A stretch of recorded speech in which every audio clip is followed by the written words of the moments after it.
TV viewers, welcome to another episode of What's Growin On. I'm Jayne Spooner. I'm a University of Minnesota Master Gardener here in Faribault, Minnesota. And welcome.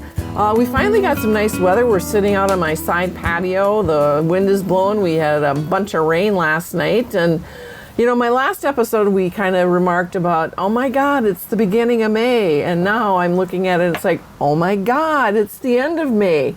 And we're coming up upon a kind of a special weekend. It's really the unofficial start to summer, and that's coming up on Memorial Day here. And of course, there's a lot of graduations coming up. You know, school's going to be out making summer plans, summer vacations, June weddings and whatever. So we've got a lot of things, coming up. And so my little episode today is really going to be featured kind of around Memorial Day and a special flower that really has significance at the time of Memorial Day, and that's a poppy. And if you've never seen what poppies are, they really can be a very alluring flower in your garden. And I have some examples right here sitting next to me.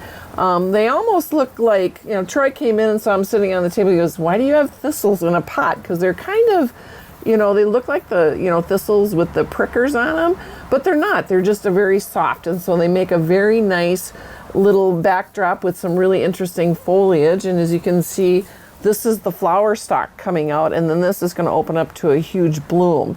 So poppies, or Papiver somniferum, which I'm sure that I've just mispronounced that wrong. So they're going to be about 2 to 3 feet tall. So now these grow best in like full sun. So if you've got some sunny spots in your yard, this is a great flower for you. You can either buy plants or you can sow. They come in seeds like this, and they're going to be really teeny tiny seeds. In fact, there is a variety of poppy that we have here that is actually called the bird seed poppy, which what they do is they collect it and they make poppy seed. So if you're a fan of lemon poppy seed muffins, or if you are Czech like me, I have a fond memory of my grandmother and my mother's poppy seed filled kolachkis. So that's where those come from. So once you get these in the ground, you're going to want to keep them well moist. So if you're planting from a plant like this, just get them in the ground, keep them well watered to get them established. Now, if you're planting from seed, you're going to work up your yard. These don't need to be planted very deep because they're very small seeds. So just keep that area kind of moist with water and everything until they sprout. And with the rain that we've had, you probably won't have to do too much watering, but once they get established, you'll be able to tell a little bit more how much they need.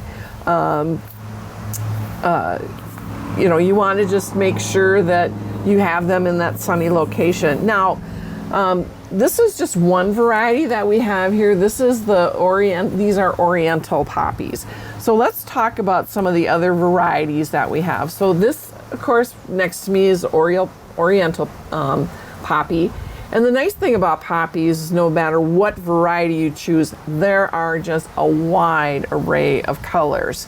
And so some of the other colors that these come in are the Allegro, which is a scarlet red, Queen Alexandra, which is a salmon color, a black and white, which I'm sure that would be really stunning in a garden if you have a little bit of a formal garden. So that's going to be black and white with some black spots at the base and on the petals. China Boy, and that's going to be orange with a white center, Maiden's Blush, and that's going to have a little bit of ruffling on the flowers, and it's going to be ruffled white with a pink edge. And then Prince of Orange. I think this is the Prince of Orange that I have right here sitting, so that's going to be a very vibrant orange in your garden. So if you like those bright colors, this is another good one to select. And then we have the Iceland poppy, and their varieties are the Champagne Bubbles mix, the Wonderland Miss, and the Oregon Rainbow. Now that's going to be a large 6-inch bloom on your plant.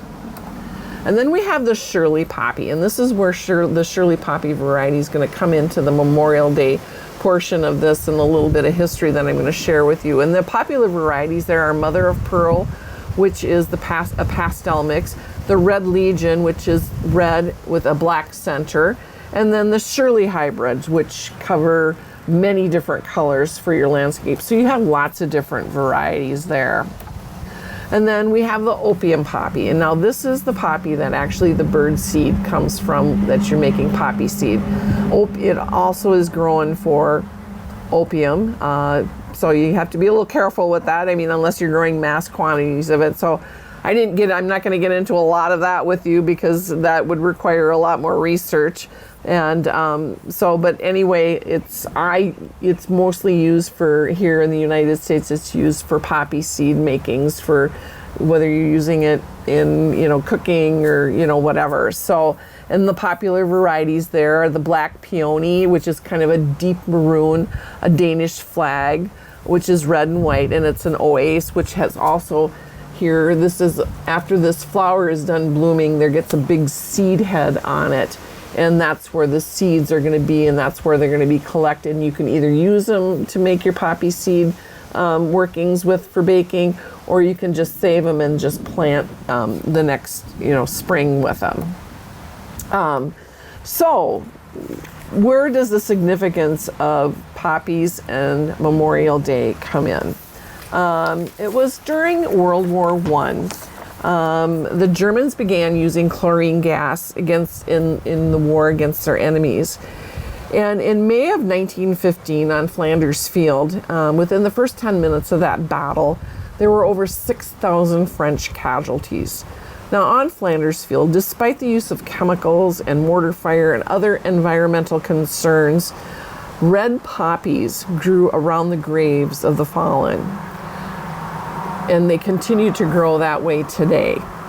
In September of 1920, the poppy became the official flower of the American Legion family to memorialize the soldiers who fought the war. In 1924, the distribution of red paper poppies became the national program for the American Legion. Now, for me, I always take Memorial Day very seriously. To this day, when my father passed away in 1975, my mother, every year, it was called Perpetual Care, we planted flowers upon his grave. And at my mother's passing over 20 years ago, I continued to take on that tradition with my family to continue to plant and honor my parents. Well, my father is a veteran, so every year a bronze star is placed on his grave with a flag in it, and he also has a bronze foot plate on his grave. My father, Reynold Bastier, served as a staff sergeant in the United States Air Force during the Korean conflict. So my memories of Memorial Day and my father was, we would go to Lonsdale, where his hometown is. We would go to the American Legion, where he was a member. And we would start the ceremony there, and we would all converge outside, and we would walk from the American Legion in downtown Lonsdale through town and all the way up the hill to Calvary Cemetery, where we spent a good portion of the day listening to speeches, singing, praying, and listening to the gunfire that is always present as a salute, and then hearing the mournful song of taps played out in the distance. So it is to this day that I still make sure I go out and buy my poppy. I'm going to plant some poppies in my landscape this year, and I hope you do too. And so with that, just happy Memorial Day and happy digging, and thank you for your service to all our servicemen currently serving or who have served.